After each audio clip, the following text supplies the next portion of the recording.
Como decía Maribel, buenos días a todas y a todos. Este espacio lo empezamos a soñar hará 3 años. Lo planteamos como una habitación propia para todas las mujeres y también los hombres de Santa Coloma que se quieran sumar precisamente a combatir aquello que leemos en las páginas de los diarios cada día, lamentablemente, y que nos duele, pero queremos hacer algo. Crear un modelo de relación entre hombres y mujeres basado en la igualdad y en el respeto.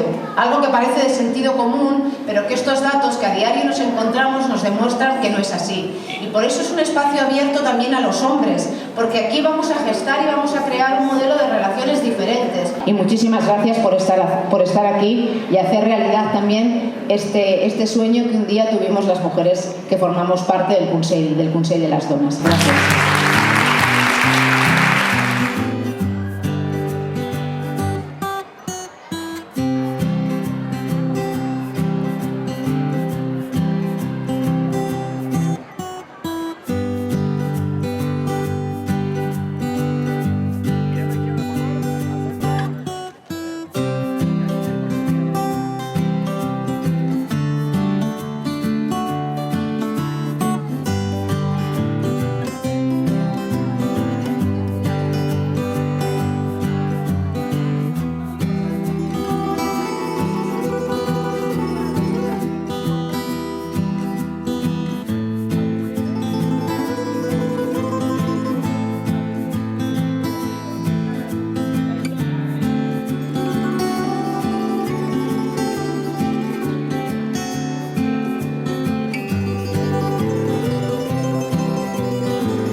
nuestros hijos y para nuestras hijas.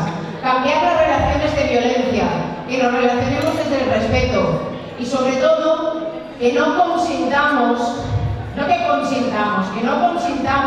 determinadas prácticas que lo que hacen es que cronifican la violencia estructural contra las mujeres, para seguir defendiendo nuestros derechos, por las que lo hicieron antes que nosotras, por las que lo estáis haciendo en vuestro día a día, cada día, trabajando y hincando el callo para que las mujeres podamos vivir un poquito mejor, y también desde las instituciones, porque si las instituciones no se comprometen, no podemos salir mucho a la calle, pero no avanzaremos. Hay que salir a la calle y las instituciones se han de comprometer con la igualdad. ¡Visca las donas de Santa Coloma de Gramenet y visca el feminismo!